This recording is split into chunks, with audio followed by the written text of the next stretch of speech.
different, even though we use a lot of similar data. So we have wire feed speed we need to incorporate similar to filament speed, and rather than controlling directly extruder temperature, we're dealing with arc amperage, and then you've got X, Y, and Z coordinates, but you're restricted by one direction of deposition because you're feeding wire into a plasma arc, as you can see there, and you can't fold it back on itself. Otherwise, you could disrupt the arc, which would explode because it's ionizing the air, or you could get some nasty microstructure that you don't want on a structurally viable part.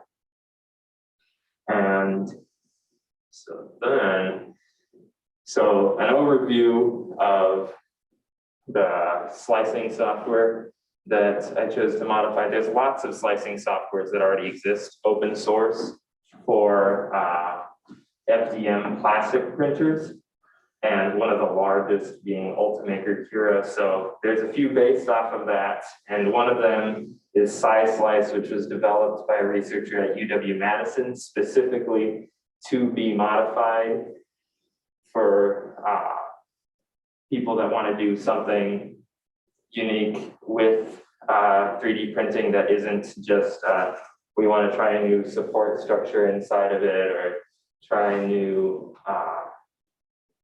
internal honeycomb or something. So the point was, took a custom branch, forked that, and then we made our own slicing software that met our needs, and doing this by telling it to lay down a bead, then stop, and then not depositing, move back biaxially on the X and Y planes. So go to the next place you need to lay a bead, and repeat this procedure all the way until you have a three-dimensional part. And so each time a bead is deposited, stage adjusts to the starting point of the next bead is laid down and continues for each part in the layer, and then you stack those beads all on top of each other to make your part. So here's a little preview of what it looks like in the actual slicer once you stick part through, the part here being a dog bone shaped tensile sample. And you can see in the file, which is laid on the left-hand side of it there, you have G1 or G0. G0 being don't deposit, G1 being deposit. So in each G1 command, you have Y adjusting. That's in the Y direction. You deposit, then you adjust your X and Y back to the next starting point, do it again. And E, Z, and F, which control the parameters of how hot the welder runs, and F, E, and Z controlling how hot the welder runs, and then F controlling how fast you're feeding wire into it. And so this G-code file gets fed into the G-code interpreter piece that I've developed previously, and that takes all of these strings, parses each one, and feeds it into the commands the motor controller processes, and the relay board that activates the welder, activates the wire feeder at a given speed, etc. And here we can see a video of just how this, oh, come on. We may be able to see a video. I think I saw a big one down at the bottom. Down there by the I may just have to sign into my Google Drive like it wants me to. Can I suggest you continue on, and we'll try to get. Okay, we'll try the video later, but We'll definitely pull it up. yes. But that's a video just showing in slow motion, and then sped up of the printer laying down a bead, waiting, going back, laying another one. And then you stack those up on top of each other and you can optimize their stacking in accordance with the microstructure that you desire from the welds, because how rapidly you cool is based on how close you are to the heat source. And that'll influence your grain size and then the structural properties of your actual part. So you can adjust how far apart those are, and the beads are also attaching to each other. So you'll have some space between them, which is macro porosity that you can use to adjust your part density.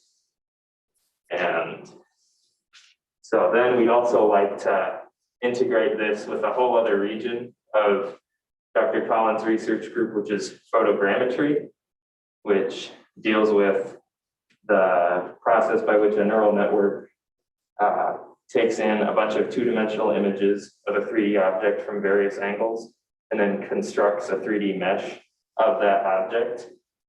And this can be revolutionary in the additive manufacturing world, because you can take a part that you want to look at and that you want to print out or modify and then print out, and create a virtual mesh for it if you don't already have one.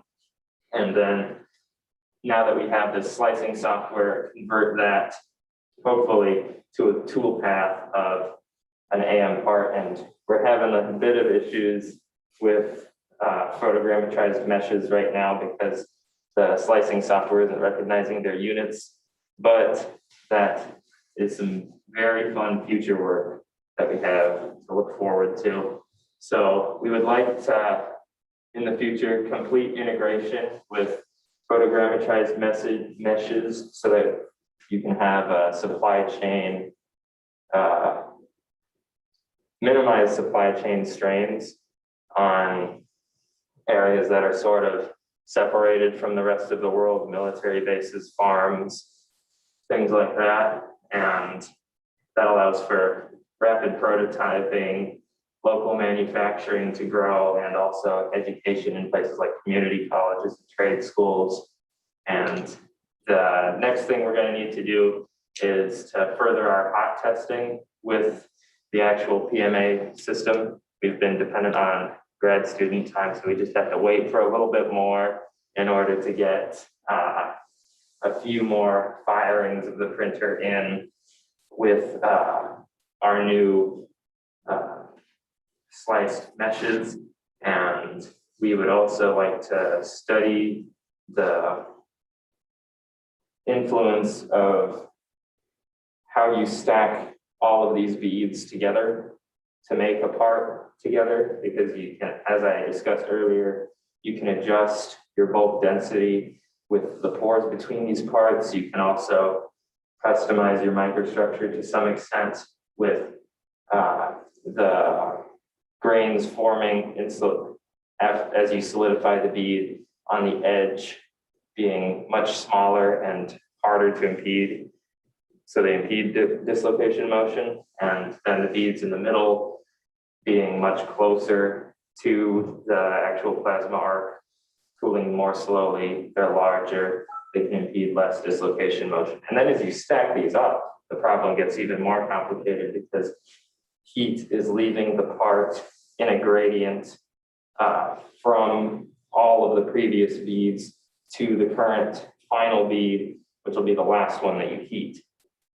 So that's a really interesting thermal analysis problem that we may look into modifying existing welder thermal analysis softwares in order to get a better look at this part and to see how we can use it to optimize the parts that we want to make. So I think I'll take a second and see if we can get the video up. That. And are there any questions right now? I think let's take a couple questions. And, Sure. I'll stop sharing the screen. You can try to log in. All right. I have a question. Go ahead. Sure. Some questions. Actually, a slide back.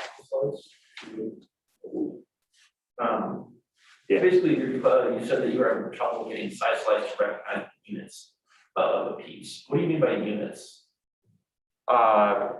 stereolithography files have units, but from the photogrammetry algorithm that we're using right now, it creates OBJ files, which do not have units.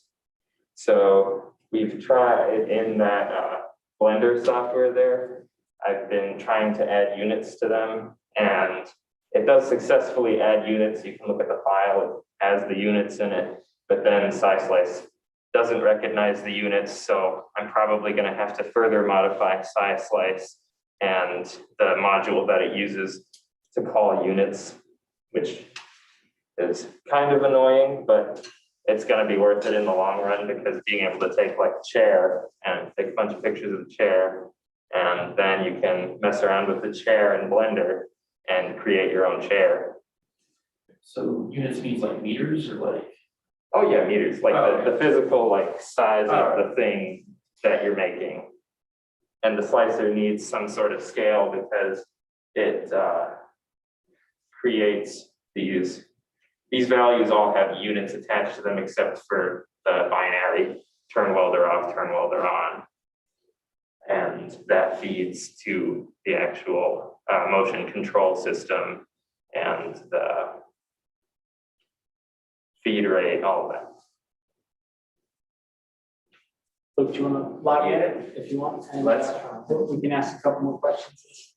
Yeah, another question while you can Okay. hold it up. My question is, what part of this kind of research excites you?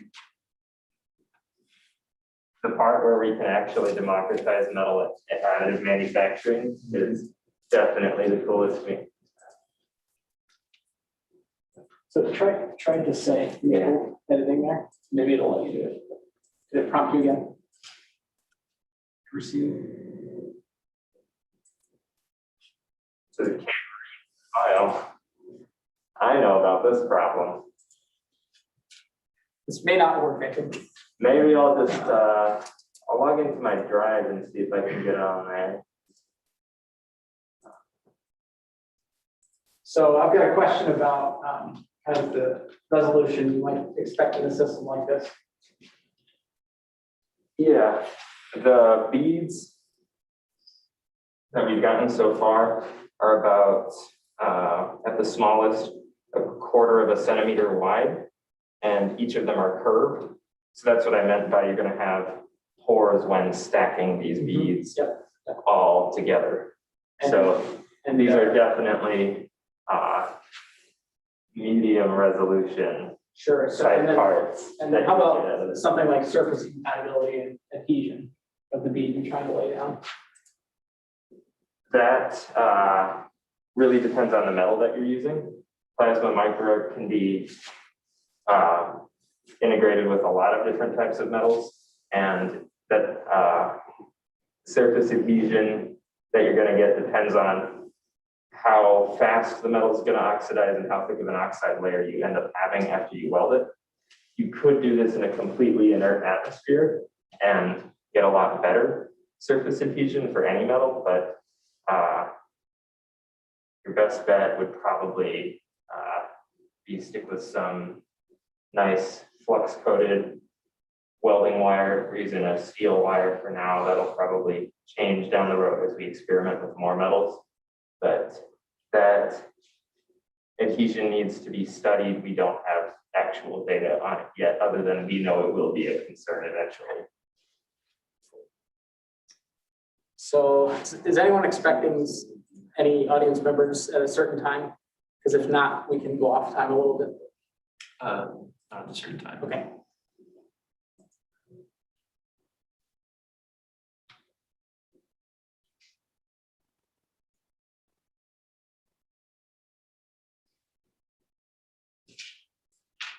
Oh, I'm not allowed to sign into my account. It only lets the okay lady sign.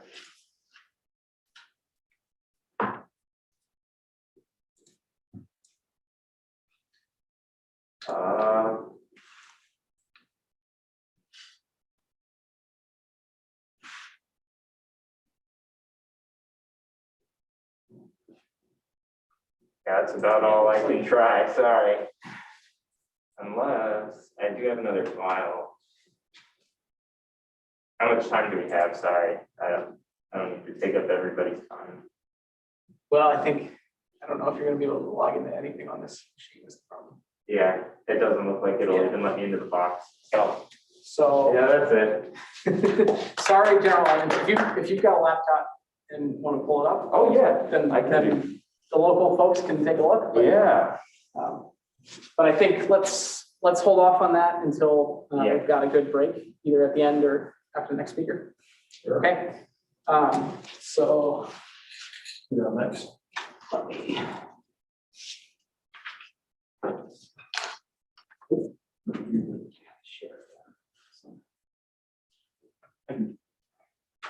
You want to do that? And I'll Yeah, sure. introduce you. Okay. All right, so thanks again, Luke. That was great. Our next speaker is going to be John Lawless. I think double majoring in physics and computer science, and he's a senior, so we'll let him take over. There's some technical difficulties. Right. We're okay. I think it's still streaming, isn't it? You need to share the screen, right? So you Yeah. can Yeah, share- we were between presentations. Oh, okay. So- Okay. We should be good now. Yeah. Yeah, we just had. There was just a video we couldn't And access. Oh, Yeah. okay. Because, well, I told you that the presentation has a video, double check that because. yeah, it worked on my machine, but it didn't on here. So like, We're good now. Okay, thank you. Sorry, we just saw online, there's Yeah. something going on. so- Yeah, as long as it's good now. Okay, great. Thanks. Good luck. Thank you. Go ahead, John. Good, sir. Well, All right. Hi, my name is John Lawless. I'm working with Dr. Soren Prell on an analysis. I need the clicker. I'm working with Dr. Soren Prell on an analysis of time-dependent CP violation in the B0 to J side 8 decay at the Bell detector. So in this talk, I'll first go over what is CP violation and why it's important. Then I'll talk about how physicists measure and study CP violation. Next, I'll cover our analysis for this strategy. And finally, I'll share some of my results. If you have any questions, there'll be a brief period at the end in which you can ask them. So first, what is CP violation and why is it important? So in physics, one of the most interesting questions today is why is the universe made up solely of matter without any antimatter to be found? So here's 3 facts that'll help explain that. So first, in all lab experiments so far, matter and antimatter are produced in exactly equal quantities, which suggests that in nature, matter and antimatter can only be produced in equal quantities. Now, when matter and antimatter meet in nature, they completely annihilate each other, and they leave only a shower of photons and nothing else. Finally, antiparticles have the exact opposite charge as particles, but otherwise they are completely identical to each other.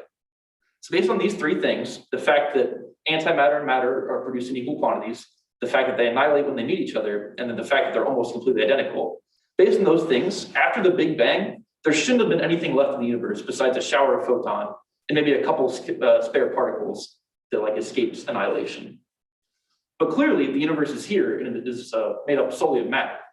So how did the universe end up this way? Well, one of the most important clues that physicists have is CP violation. Now CP violation stands for charge parity violation. And during this, matter and antimatter can act in unbalanced ways. So this was first theorized about in the 1950s, and CP violation was first observed in an indirect form in 1964, but it wasn't directly observed until the 1990s. So an example of CP violation is a particle and antiparticle might be able to decay to the same state, and that's called a CP eigenstate. And according to physics we know, particles and antiparticles should decay to CP eigenstates with the exact same probability. However, some particles, like the one that we're looking at, or some decays, decay or at slightly different rates, and that's CP violation. So until 2001, all CP violation observed had been confined solely to kaons or K mesons. But in 2001, it was observed for the first time in B mesons. And the CP violation that we're interested in occurs in B mesons. So there were 2 experiments in the early 2000s that were the first to confirm this, the Bell and Babar. So they reported the discovery of CP violation in B mesons first. Since then, many instances of CP violation have been observed and analyzed in B meson decays. One of the most important of which is the golden mode, which is B0 to J psi K short. It's called the golden mode because it's a very good thing to look at, or good, a very good decay to look at. And there's two main reasons for that. One, it's very frequent. And so since it's so frequent, it's very easy to look at like large samples of that. And the other one, it's a really clean and distinguishable sample. So when you look at it, it's very easy to tell the signal from the background. The decay we're looking at, the B0 to J psi eta, that's actually really similar to the golden mode, except it's actually like way more rare, which makes it's gonna make it a lot harder to extract the CP value or CP parameter. So our analysis on the B0 to J psi eta has never actually been analyzed for CP violation before, which makes it very interesting because it's the first time that somebody's going to directly confirm that the lab results are the same as the theorized results. So a brief explanation of B factories. So Var and Bell produced B mesons, and their experiments called B factories because their goal is to create just as many B mesons as possible.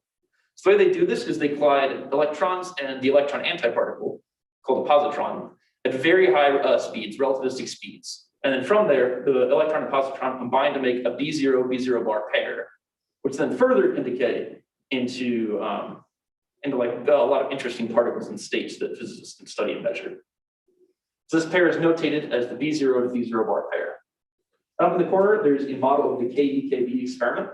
And the KB collider is where the Bell detector is housed. It's in Japan. So the Bell detector actually stopped taking data a couple of years ago, but the Bell 2 experiment has started taking data, and that's going to get a lot more data over its lifetime. So it'll be very useful for our experiment to measure the CP asymmetry between here and the J psi eta decay, because then if people wanted to study that again during the Bell 2, it'd be useful to look at ours.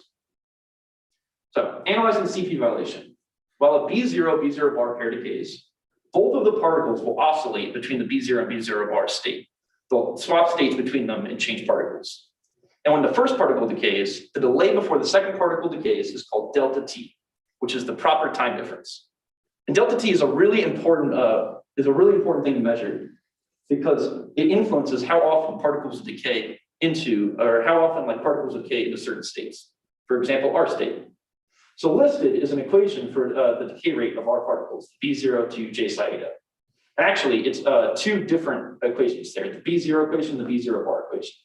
And the main difference between them, or the only difference between them, is that B0 is plus sine 2 beta term, and the B0 bar is minus sine 2 beta term. So that's the difference between them, and that's the actual CP violation currently, the sine 2 beta term. If sine 2 beta was 0, for example, it would be, if sine 2 beta was 0, there wouldn't be any difference, and there wouldn't be any CP violation here. And based on like theoretical results or theoretical like measurements or theoretical studies of this, we know that sine 2 beta should be about 0.7 in this. We know that very precisely. So we're going to measure and make sure that sine 2 beta lines up with the standard model. So yeah, in the corner, you'll see two graphs, and those two graphs are actually the delta E distributions of our sample. And so these are how we look and distinguish the background from the signal. And the big spikes in the middle of those, that's the signal, and the gently curving slopes at the bottom, that is the background for our study. So our analysis strategy. So we're using RUFIT, which is a subset of the data analysis framework RUT, which particle physicists use to look at samples like these. Using this, we're going to produce Monte Carlo data, which is simulated data. So we take the values that we know from theory and like looking at the data, and we make simulated data. And then we, based on the simulated data, we'll create scripts that can extract parameters from there. So it's really important to make sure that your simulated data is similar to the actual data, because if it's not, or if you make mistakes, then you can introduce bias into your fit. And bias will like make it so that your generated values are like slightly different from your fitted values. So in order to measure and prevent bias in our sample or in our fits, we create pole distributions, which are a statistical technique. Basically, a pole distribution, you generate a very small sample of data, and then you fit from that small sample, use your fitting function to generate or to fit a new value. And then you do that hundreds of times. And then each time you look at the value you got versus the value you generated with. And then from like all of these hundreds of times, you can see if you're like pretty accurate, if there's no like bias. If it goes one way or the other, you can tell that, well, maybe our fitting function isn't perfect, we're doing something wrong. So there's a couple of things that we have to take into account. There's actually a lot of different stuff we have to take into account in our fits, but here are a few of them. We'll go over those at the end if you have time. So here is our actual sample, or a sample of the Monte Carlo data we've made. And in this sample, we used about 10,000 different events. We separated them into B0 and B0 bar. So the blue is B0 bar and red is B0. And that way you can see the asymmetry between them.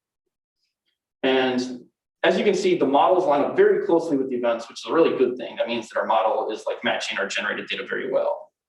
In the bottom left-hand corner, you can see a couple of the values we use to create this data. So the generated value is the value that we use to make the data, but we use that value, and then from that, we created sample data. And then once we fit it with our fit function, we get a fitted value. And all of the fitted values we have here are pretty good. They're about one standard deviation within the generated value, which is a pretty good value. So tau and delta M are both physics parameters, so we know their value very precisely. And then sigma is that's a statistical parameter. So we can just pick whatever we want for that when we're making our sample data. Here is a graph of the CP asymmetry, and this is the actual difference between the B0 and the B0 bar in the previous slide. So the way that the thing that determines the amplitude of this is all of the terms in front of the sine 2 beta in this equation, or in front of the sine term in this equation, like sine 2 beta. So the main one is sine 2 beta, and that's what we're looking for. But there's other things that can be here too, like the mistag rate is another one we have to keep track of. The mistag rate is the amount of times that a B0 or a B0 bar is misidentified as its antiparticle. So that's one thing that's really important to keep track of, because that can affect how big the CP asymmetry or the amplitude of this graph. And then in our final fit, we'll actually extract sine 2 beta from this. So conclusions and future stuff. Currently, our fit works really well for large data samples like the one I showed you. So anything greater than 1,000 events, like 10,000, it works really well for that, and we're getting really good results. But it fails way too often for smaller data samples, like less than 500. And our signal sample is actually going to be around 150 signal events within like a couple hundred more background events. So we need to optimize for smaller data samples now. So there's a couple things we can do. One of them is we can fit to exactly one parameter. So in larger data samples, sometimes it's really nice to fit to a lot of different parameters, or fit to a lot of different parameters. And then from that, that like can help make your data more accurate or help you like find certain things. But it seems like we're not going to have that luxury in this sample. So once we're done optimizing our fitter function, our analysis will be ready, and we can submit to actually get the actual data and start run our analysis on it, and then start writing a paper on that. So yeah, thank you for listening to my talk. And now if there's any questions, you can ask me. If you are unable to ask your question now, you can contact me at this address.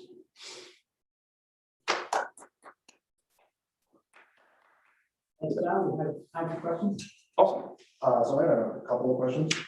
My first question is, so we know that matter and antimatter are supposed to decay at the same time. How does that rate, or I guess that discrepancy rate, one of the either, which in your case, I think you call that like discrepancy CP. How does that rate or discrepancy really affect our ability to observe like these particles? Okay, yeah. So matter and antimatter don't always decay at the same rate. Yeah. It's only for CP eigenstates, which are special states where a particle and antiparticle can actually decay to the same state, which like doesn't happen that often because they're like particle and antiparticle are composed of opposites. It's like oftentimes they'll decay to equal but opposite states, but sometimes they'll decay to exactly the same state. And those are CP eigenstates. So CP eigenstates, then it's like those should have exactly the same amount of decay. And then you asked, how does this like affect our ability to measure? I guess a better way to ask the question is, what kind of behavior and what kind of like information are we looking to gain from this study? Oh, what kind of information? So I guess the exact practical result of this is that during the study, or after we're done with this study, it'll be over a very small sample. And then when Bell 2 happens, in like 5 years from now, somebody can come back to the study and use it to make their measurements better. Oh, okay. But the more broad reason for why this is cool and important is because the physics standard model, which is like everything we know about physics right now, is like one of the big questions about it is we have CP violation in it. We don't really know what it means. So if we can find like things that violate what the standard model thinks that CP violation should be, that's good evidence for like, oh, here's something closer to look at, and we can eventually discover new physics. So right now, the standard model predicts us to be at 0.7 for our value of sine 2 beta. I guess back here, yeah. So the standard model predicts that in our decay, sine 2 beta will be 0.7. And we'll probably get something not very close to that because we only have 150 events, so it'll be wild. But then it's like if it was something way different from sign 2 or from 0.7, would be like, oh, this is very important. We need to go back and look at this more. And then from that, theorists might be able to find something really interesting. Mhm. Does that answer your question? Yeah. Did you have a question? Yeah, what's the discrepancy in particle, antiparticle recognition caused by in the actual sensor? Why is that issue significant enough to account for in the data? Oh, the mistag rate? Yeah, Oh, yeah. So it's actually, so these particles exist for like fractions of a second. So we have like very complex algorithms, and I think a lot of them are neural networks and stuff to detect whether one's a B0 bar. But sometimes it happens like way too fast, and it's like, so in our decay, the J psi eta decay, one of them will decay to the J psi eta, and then they'll look at the other particle and try and, based on what it decayed to, they'll try and tell if it was a B0 bar originally. But like, you can't actually look at the B0 bar like in that second. It happens too fast to observe. So it's like the function does the best it can to identify which one was B0 and which one is a B0 bar. But if it messes up this value, like you see others, the white dots are B0 bars and the black dots are B0. But sometimes it might like mess up and like identify like 10% of them as the wrong one, which would then like significantly throw off how this would actually look, and it'll make this smaller. Like I think if the mistag rate was exactly 50%, like 50% of the time they were incorrectly identified, the CP would be exactly 0 because there'd be no way to tell because it's like half the time it's right, half the time it's wrong. Does that roughly answer? yes, that makes sense. Yeah. Like just a couple more questions. So you were mentioned that we're using monoclonal simulations. Have you like, I guess I have a couple questions here. Have you considered like how using like different kinds of monoclonal like simulations affect your results, or exactly like what is the monoclonal like simulation, like what kind of probability is it predicting? Because I know it predicts probability, but what exactly is it predicting the probability of? Right. So Monte Carlo data. So for example, this is all Monte Carlo data. Yeah. Basically what it is we have like complex physics parameters that like basically it simulates an electron and positron hitting each other, and then it simulates everything that it decays to. So it'll start with an electron and positron, and it'll like simulate collide them, and then it'll simulate and like go down certain chains and stuff. And we'll have simulated signal events and simulated background events. And then in a signal event, one of the particles will decay to the J psi eta stuff, and the other one will decay to something random, and then that's like a signal one. And then we'll have like 10,000 of these events. So like each one of these is a simulated collision. So the Monte Carlo data doesn't actually predict anything itself. It's basically just to help us like write scripts, because we only have 150 signal events. We can't just look at the events and like figure out the asymmetry. We have to write a complex finite function, and there's no practice data that exists. There's only 150 of these events that ever happened. So we make simulated data and we practice on those, and we test our finite function on that. And then we take our finite function and use it on the 150 events. And then, sorry, I just have one more question. Sorry, I'm really interested in this.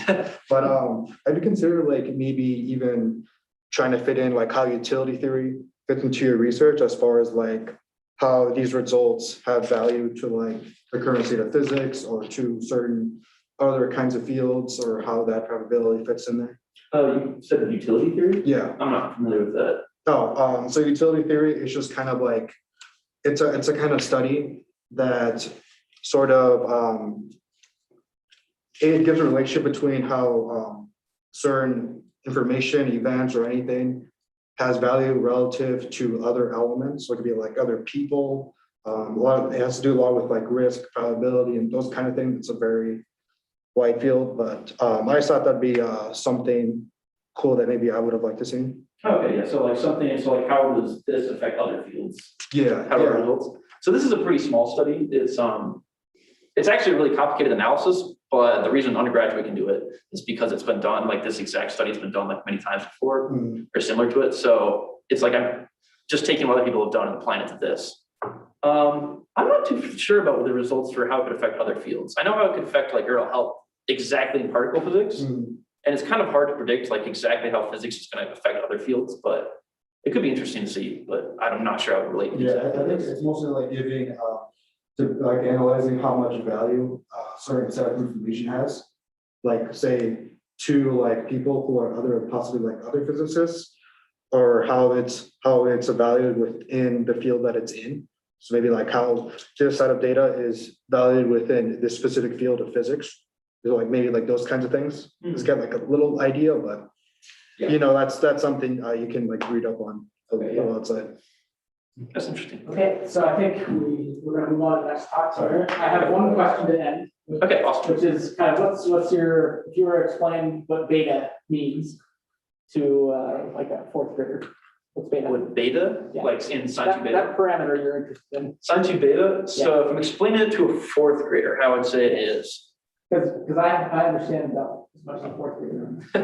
I'm not too sure how beta is generated, but what I would say is basically theorists, so the people who do theoretical physics, they like take math and do, based on like math and physics we know, they try and predict future things.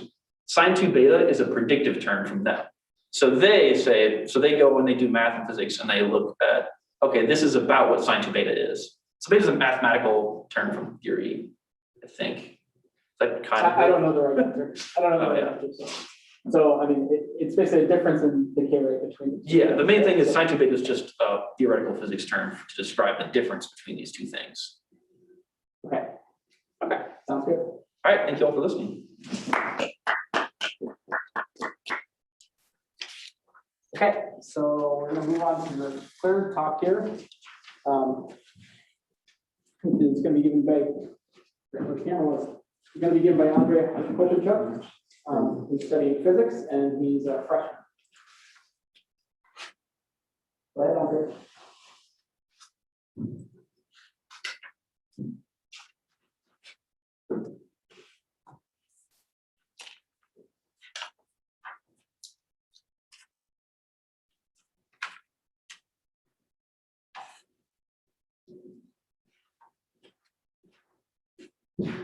Okay, hello, my name is Andrei Poponchuk. I'm a physics major here at ISU.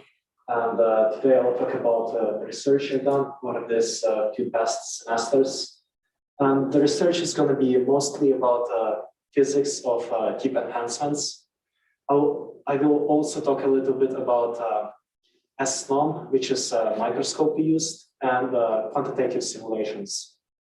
So I will briefly go over the outline. First, I will talk about COMSOL multiphysics, then SNOM, tip enhancements. So how the tip enhancements depends on the material of the tip, how it depends on the shape of the tip. And the last thing is going to be how the tip enhancement depends on the sample. So COMSOL multiphysics is a very useful tool. It's a software that can model physics. And it can, first of all, create models like the one you see on the picture here. It can simulate physics of tip enhancements. And that's one of the reasons why we used this software. And it can do many other things, like it can simulate fluid dynamics or optics or thermodynamics, whatever. And here in the picture, you see a model of a tip. So this is the cone-shaped shape. And under it, you see a sample. And you can also see a sphere. And this sphere is a space. It's our universe. So unfortunately, we can't model the whole universe. We have to confine ourselves to a closed space. And you can also see this model is made out of small triangles. And this is called mesh. The program divides the space in other models into small parts and computes the physics for each individual part. So this makes it a numerical tool. It doesn't make the other models continuous, rather discrete. But if there are enough meshes, then the models look continuous enough for us to analyze them.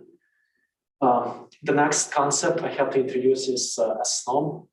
And it's an acronym that stands for Scattering Type Scanning Near Field Microscope. And you can see it in the picture.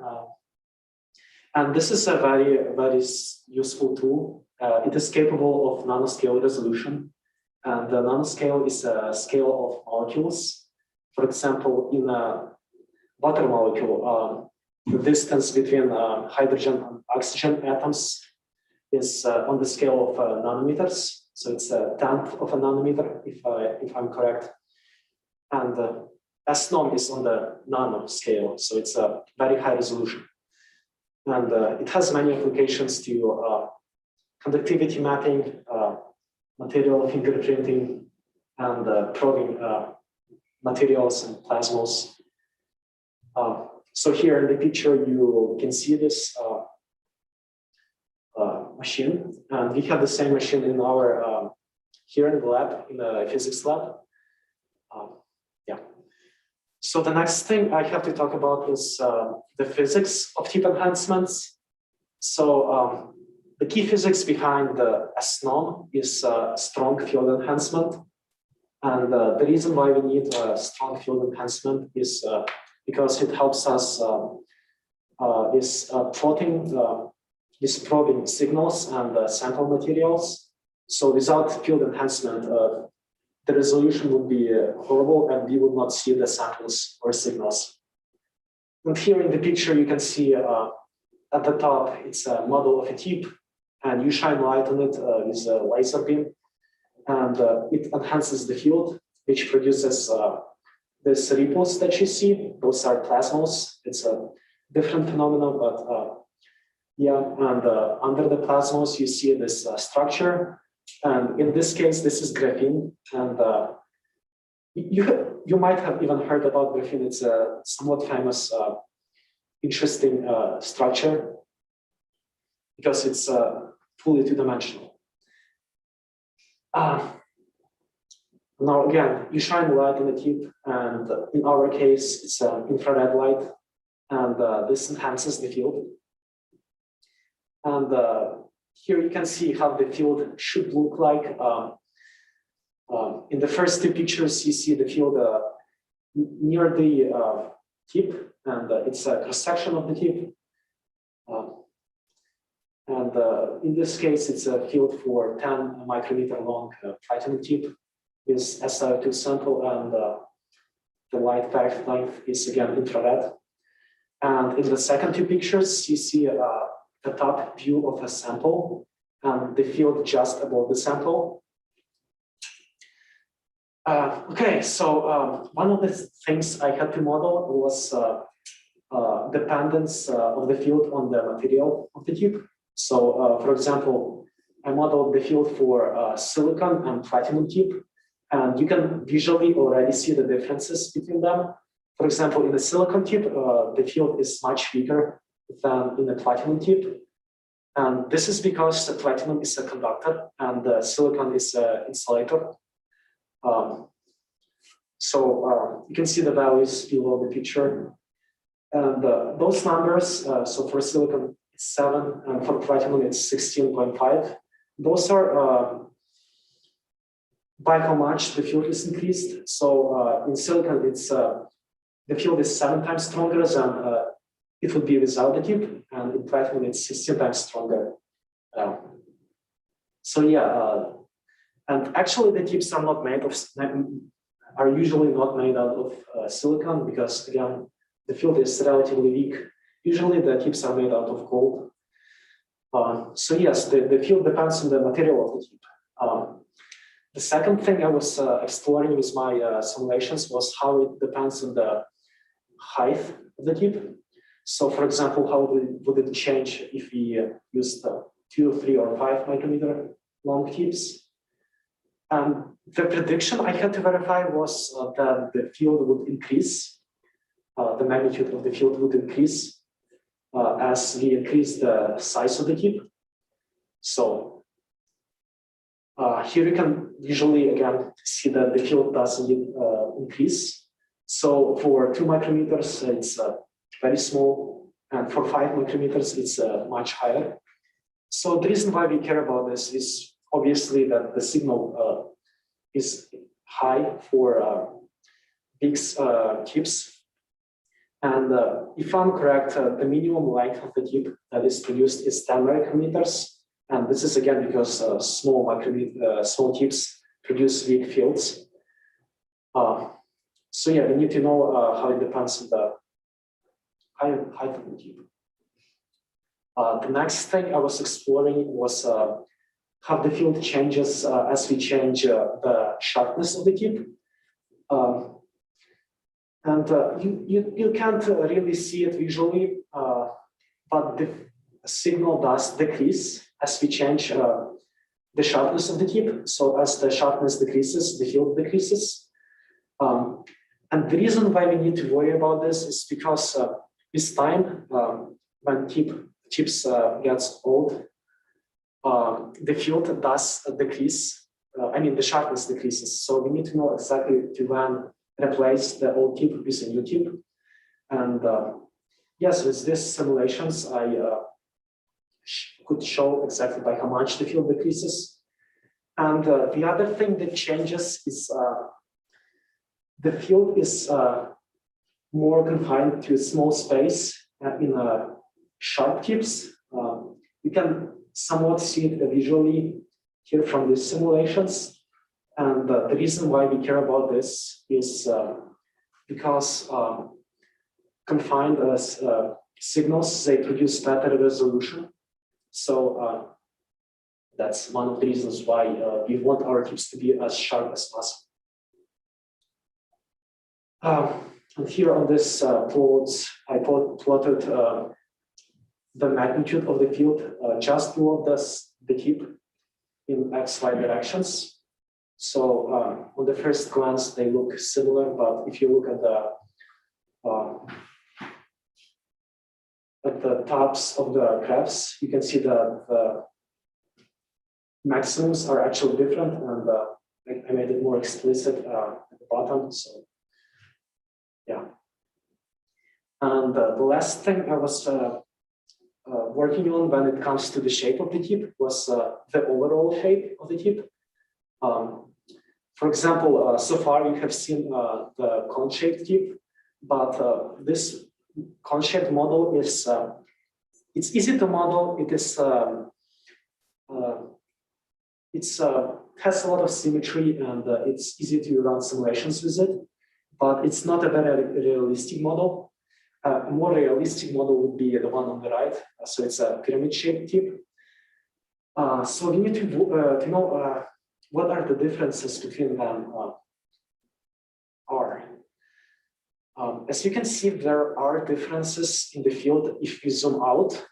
However, the most important part of the tip is near the apex of the tip, and you can see that the fields near the apex are actually pretty similar, and you can see it also with the magnitude.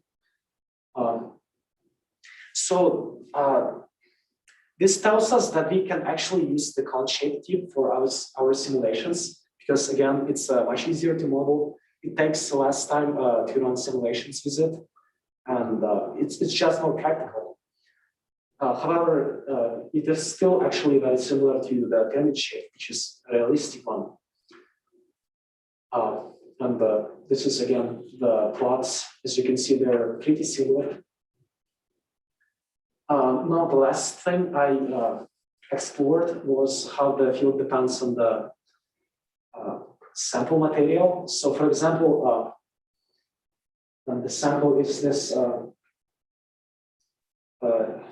thing below the tip. So, okay, it's hard to see this SI2, but there is some field inside of SI2. And as you can also see, the field near the gold and graphene tips is higher than in SI2.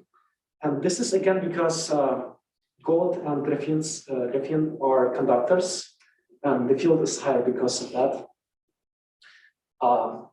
And also the field doesn't penetrate the conductors, so there is no field inside the gold sample, and there is no field inside graphene sample. However, there is some field inside SI2 sample.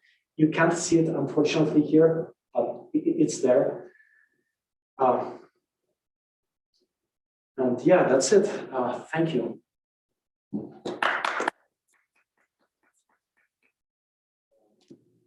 Any questions? Questions? I had a question. So could you go back to one of the slides that had, yeah, so say we take this, exactly what is the goal of your research as far as like, what are we measuring here? Are we measuring how, like, it looks like with these tips, we're observing how the light really like intensity comes off of it? Is that what we're looking at? Yeah, so the reason why I was doing all of this is because we just need to know, we need to create theoretic models of the physics. And these simulations, they're not exactly theoretic models, but they can help us with building them. So they can verify that our models are correct. And one of the applications of why I did this was just to know exactly how the field behaves. And for example, if we have some unknown material, we can again do the same process, and we can measure the fields and then work backwards to figure out the properties of the sample. So again, if for example the field is really high, we can infer that this unknown material is probably a conductor, and that would be some of the applications of the reason of why I did this. Okay, so it's more like, so sort of like identifying like maybe like materials? Is that like what I'm I hearing? mean, the field enhancements, yeah, my simulations are not exactly about that. They're just to see how the field behaves with known materials.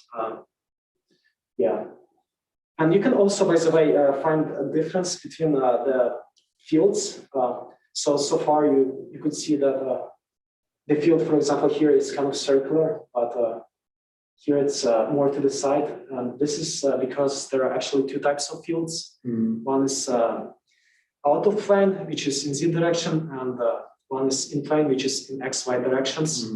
And here it's in XY directions, but we don't care that much about XY directions. We mostly care about Z direction. But I still decided to plot this XY direction for at least once. Yeah. So can I ask, I'm not familiar with the technique, but so there's light field applied, and then there's also an electric field applied across the probe tip. Is that how this works? If I understand correctly, the field comes from the light we shine on the tip, And then the detection happens from the tip. So Is it almost so like, light scatters from the tip, and with S-non, we measure the light scattered from the tip, and this is how we actually measure the enhancement. okay, I see. so you're almost like measuring like the interference pattern that turns Yeah, out to be there like, is interference pattern. I mean, you can't see it here. It's similar to the side of the tip. You could probably see it on that slide. yeah. And so what is this typically used for characterization of surfaces? Yeah, characterization of materials, signals, just to figure out the properties of materials. And what simulation packages were you using in COMSOL? What did you need to use in COMSOL to implement this? You mean what physics we used? We used electromagnetism. Yeah, if that makes sense. Okay. Yeah, I guess that's it. Okay, thanks everyone.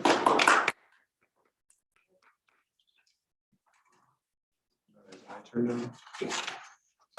We'll have a video thing on the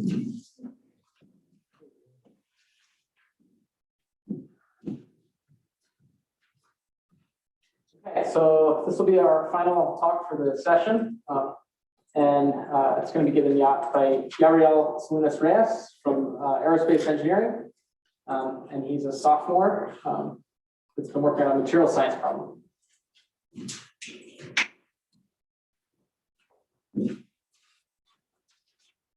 Hi everyone, so a little about me, I'm a sophomore studying aerospace engineering, and I was a freshman last year. I actually met Dr. Thula, who kind of was interested in me with some of his research that he's doing. So long story short, I ended up joining the soft matter materials transport group, And that is really just kind of how I got started in sort of the research. Anyway, so my research is based in developing my own multifunctional paper-based piezoresistive MEMS sensors. And I know it's a lot of words, some things that don't exactly make sense, like how gets it to be multifunctional, but paper-based. So those are some of the things I'm going to be delving into.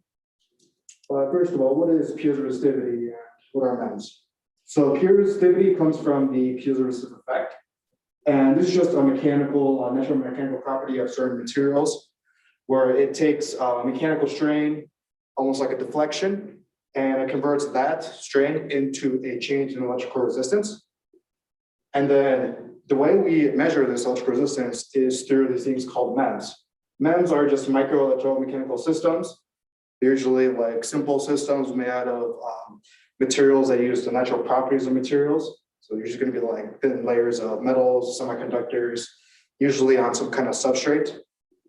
And as you can see on the right here in the infographic, this sort of shows a little bit of theory behind the piezoresistive effect. And as you can see, we get a relationship between resistance with the density of material, the length, and then the square of the width. And piezoresistors have really a variety of uses. In all cases, they're going to be used as strain gauges, which is what you see at the top there. And then we can also get pressure sensors, we also get inertial sensing. And in my case, I'm going to be using the cantilever beam approach, where I have a strain gauge along the top free surface of the cantilever beam. And then I'm going to be measuring how the deflection will relate to the strain in that strain gauge. So as I was learning some of this is some of the background that I was introduced to coming into the group. Really, what interested me the first was the group's work in developing undercooled liquid metal core particles, which we like to call FM particles. What these really allow us to do, it's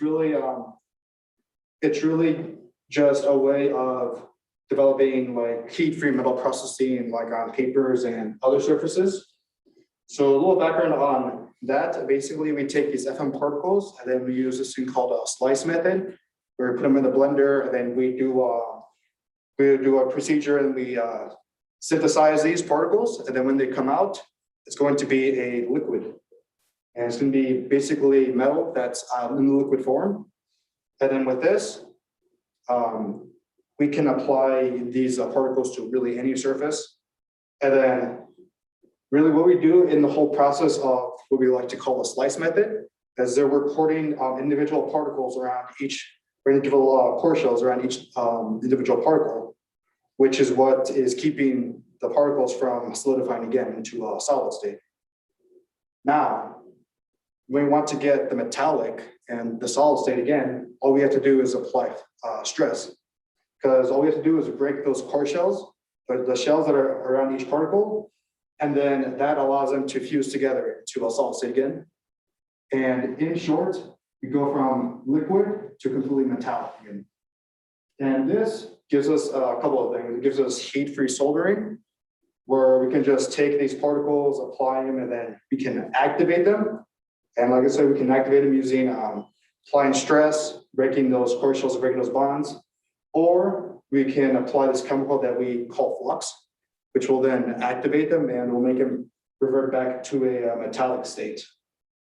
And this offers us stiffness tuning and some of those things. So that was just sort of the background of what I was introduced to. The other area I was introduced to was really to the publication of Mr. Liu and his work of developing paper-based piezoresistive MEMS sensors. So really my place and my sort of contribution took place in trying to find a way to really connect these two ideas and trying to exploit the benefits of both of these ideas. And some of the benefits I saw from making paper-based sensors was the fact that they're disposable. They're very low cost, very tunable, but it's also just a very simple and frugal technology. So as you can see here, this is sort of the approach that I took. So as you can see, my goal here and the goal of the group is to create frugal technology that's simple, low cost, to really, and my goal is to try to create technologies that are high performance and low cost to increase accessibility to really these high performance technologies. Because as you can see now, what I'm trying to do, I'm taking another pathway where most technology is becoming much more sophisticated, advanced, and requires a lot more like expensive equipment, and obviously they're going to be a lot higher cost. I'm trying to go the other direction. I'm trying to go higher performance, but lower cost instead. So as you can see, my approach, it takes a paper base, where we have that square that's base, and then you can see the arm there is going to be our cantilever beam. So that is all paper material. And then as you can see, the black part going along the cantilever arm, that's going to be our carbon ink resistor. And that's going to be our strain gauge essentially. And then you can see we have the field metal contact pad, which just allows us to attain that information. And once we hook it up to like an ohm meter or some sort of data collector. And as you can see, what are really the benefits of using these paper sensors, that they're disposable. It's a green material. It's also something that's very abundant, but it's also something that's very tunable. Paper, we can cut it, we can bend it, we can stack them on top of each other. We could do all kinds of things with it to get different uses out of them. So in my approach to sort of collecting data and doing experiments, I started to see how sensitivities were affected by, say, like the different lengths of the cantilever beam, as well as the thicknesses and how all that related to the sensitivity of the sensor. And I didn't put the graphs up here, but an example is that I found that by decreasing the length of the cantilever beam, it actually becomes more sensitive. And then if you make it wider, that would also increase the sense, or that would decrease the sensitivity. And again, those are just going back to this relation right here, which kind of tells us that. But I was exploring just sensitivity of that. But you know, I'm going through a lot of sensors. I'm going through a lot of the process of just really trying to see how the sensitivities, different uses out of these. So I started to develop my own autonomous calibration system for these sensors. As you can see, my process kind of starts with here on the left. First step was obviously to integrate a sensor with technology. So using a lot of my experience from robotics and some of my other previous experiences, I used a microboard and I used a breadboard to really create my own ohm meter. Essentially, with a sensor, once I apply force, it would create a change of resistance. And then through the whole microboard, that would give me a resistance output on my computer screen. Now, once I had that with a bit of code, I could do a couple more things. And as you can see here, going through my process, we have a computer that's also hooked up to a servo. And then say over here on the right is going to be the start of the code. And then for my data collection system, it starts by having a position input to a servo. That will create, that will induce a deflection in the servo, and using geometry, we can measure how much that deflection will be. Then that deflection is that servo is directly connected to the end of the cantilever beam, and then that induces a deflection. And now we have a measurable amount of deflection in the beam. That beam, or that deflection, because of the piezoresistive effect, will then be transferred into a change of resistance through the sensor. Now, that change of resistance now gets read through the system I have over here on the left, which takes my sensor and reads the resistance. Now, with a bit of computer analytics and some of that, I'm able to get force using, like, say, a force calibration method that I used before to get a direct relation between resistance and force. And now I basically have information of a sensor about resistance, deflection, and the force. And then using graphical analysis, I can get very different types of sensitivities, and I can get a lot of information about my sensor. I can even get a lot of information about, like, say, how much, like, the deformability of the said paper, of the material, and a lot more properties about the sensor itself. Now, once I had that, I started to think of what's next. Like, what are the next big ideas that I can do? So this is sort of when COVID happened. Everything worked kind of virtual for me. So I started to really just familiarize myself with work. My research then became just reading a lot. So I started developing new approaches for especially going to 3-dimensional. So as you can see here, these are some of my notes, and you see I went through a whole process of design where I went through different approaches. I started considering sensor architecture, so how the sensor is made up, as well as the materials, how the materials will affect the way I can use the sensors, as well as how the configurations of the strain gauge can give me more capability.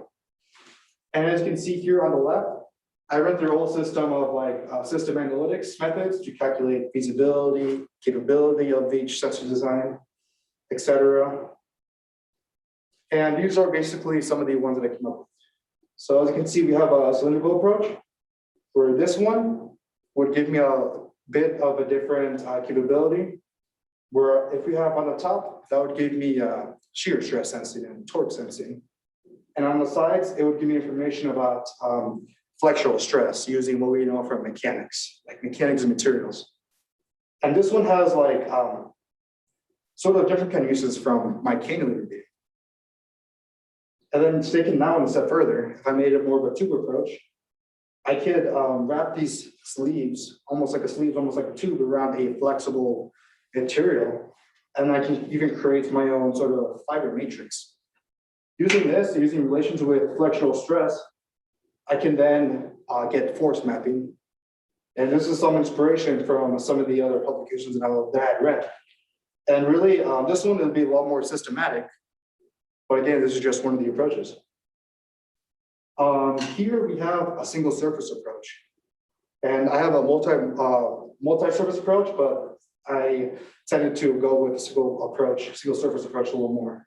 And here, say I took a more systematic approach and I made like a 3D sensor matrix. We had a bunch of these sensors, and then I had it connected to a flexible material.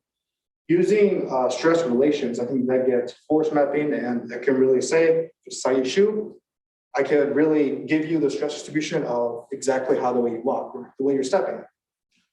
So those are like some of the kinds of uses, as well as say to get single surface. And I look at the state of stress and the state of everything within a certain point of material in a single section. This one gives me the most capability within a single point. It gives me the most information. As you can see, force mapping is very accomplishable here.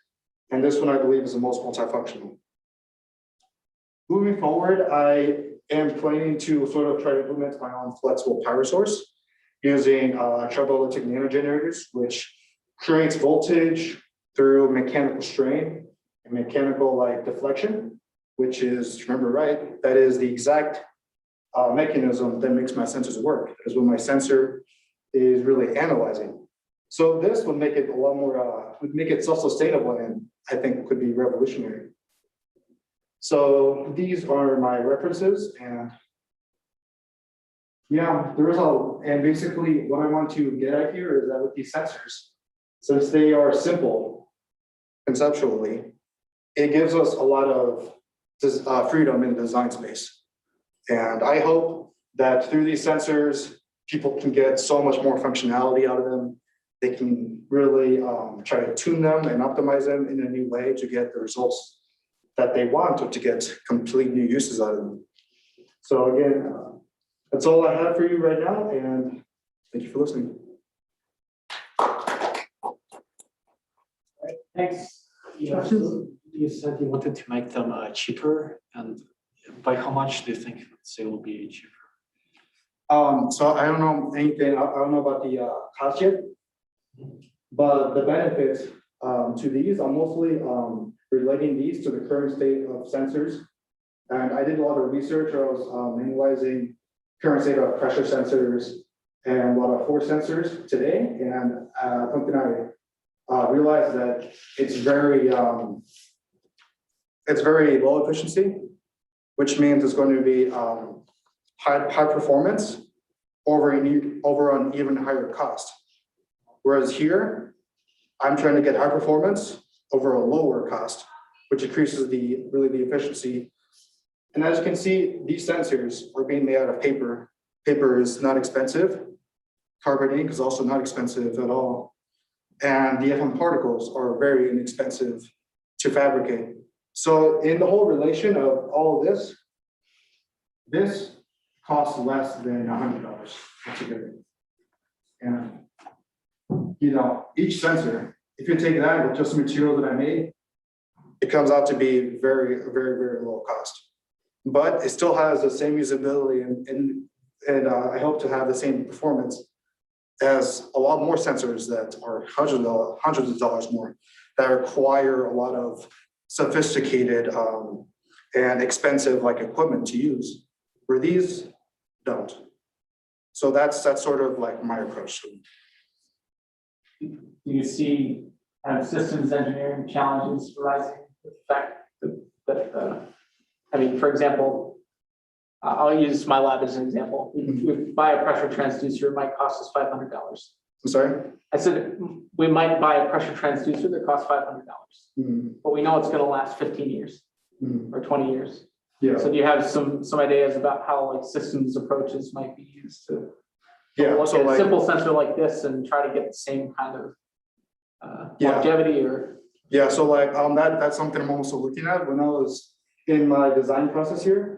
As you can see, materials also became something I was already considering, as far as maybe getting some material, like some paper that is a lot more green. But the idea here is that these sensors that they're supposed to be disposable, where you can just use them and then you can throw them away after. So that sort of it gets to into a state where it's a lot more easy to use. And you can go through them a lot more since they're low cost and you're able to do that. But I'm also looking into other applications as well. Like maybe where I'm seeing maybe I can make my sensor adhesive, almost like a sticker, which you can slap on any surface. And after you're done, you just throw them away. But as far as systematically, that thing is it's very in a lot of complex technologies, systems, and seeing how the interfaces interact with other things that you want really starts to get kind of messy. And here, by keeping a simple, at least the sensor design simple conceptually, at least I'm able to analyze that system's parts a lot easier, and I don't have to worry about as much as far as understanding why these sensors work, what's affecting them. Because of the fact that they're simple, I'm able to look at that a lot more clearly than most. And right now, I'm still in my coursework where I'm learning a lot of that systems engineering stuff as well. And as I get more into that, I'll be analyzing and using that more in my research. But yeah, does that answer your question? Yeah, I think just kind of an engineering view, right? Says that don't forget about reliability. Yeah. Those are one of the things I was considering. Yeah. Those aren't one of the big considerations, but I obviously wasn't able to put that into this. No, I think it's really cool. It all depends on application, right? If your system costs $100 billion to run, then $500 for a pressure sensor isn't so bad. Yeah, and that's really exactly what is the heart of my research. Because I'm sort of analyzing the state of the system state technology today, and I'm seeing how systematically everything is becoming much more complex. I'm starting to see the trend of technology becoming more expensive, and then now I'm starting to do something. I'm wanting to do something a little different than that, so I'm making it a lot more systematically. I'm trying to simplify it and make it more of a frugal technology. Question? Yeah, I guess so. Similarly, for example, one use of these might be in an embedded system, like in a car or an airplane, or something to test the stress like that. is this like a viable like sensor to like put in like a car or airplane? Like, would it last the lifetime of the vehicle, or would it be like, is this too short-lived for that? I think I haven't gotten much into that, but I do know I was looking a lot more into the aerospace application. And as far as making paper-based, I'm not sure this paper-based would survive those harsh conditions because you can see higher pressure up there, a lot more higher temperature, especially in those areas with high air friction. So in terms of like the aerospace, these sensors have a little more difficulty in that retrospect. But as far as like commercial use like that, since it is paper, I recognize that they don't have a whole lot of lifespan. You can see if you take every bend it a lot of times, over time it'll lose its elasticity, which is why my goal is I want to try to promote them as a disposable sensor, where you can use them, get a couple of uses out of them, throw them away, and then get another one. And since they are so low cost, we are able to make a ton of them. We'll be able to make a ton of them, and you'll be able to use a lot of them to really get whatever kind of use you're looking for out of them. What sort of precision can you expect out of these sensors, and how much have you studied the precision and resolution of data?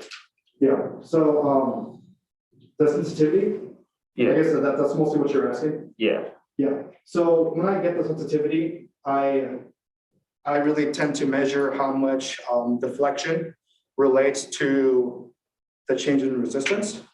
And then I relate that to the actual force measurements. So that's how I get my sensitivity, and really the sensitivity of these sensors.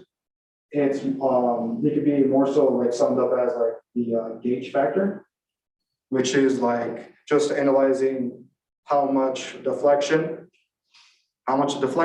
will create a change of resistance. And as I was saying, as I was going through my experiments with changing the length, the width, and the thickness of a sensor, that's what I've been studying recently. That's what I've been like experimenting with, seeing how those things affect the sensitivity.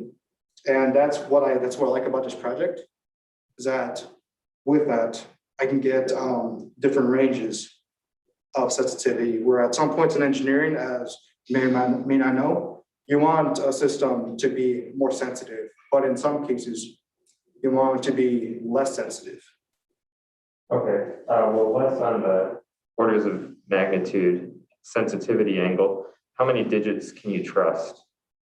Yeah, so I think it measures down to what I've seen so far. It measures down to kilo ohms. I think usually most of my resistance measurements come to kilo ohms, and then I'm able to get that into. I haven't transformed it into complete force measurements yet. That's what I'm in the system I'm doing right now with this. I'm working on tweaking this system and getting the graphical analysis part working, so I can get a lot more of that information. This is a kind of vague question, but how far would you estimate these sensors are from market time-wise? Time-wise, I'd say that one I'm not quite sure about. I just started this project last year. So I'm looking to get the publication out by hopefully in the next 2 or 3 months here. And then once I get to that point, I guess that's when I know a little more information. But right now, this has been just my independent research project that I've been working on. My mentor's fairly hands-off, so this is mostly just kind of me just kind of messing around with my curiosity, just kind of seeing how things work. And yeah. All right, you're good. All right, thanks everyone. I guess we've got one video that's offline, so we're gonna end the session now. If anyone's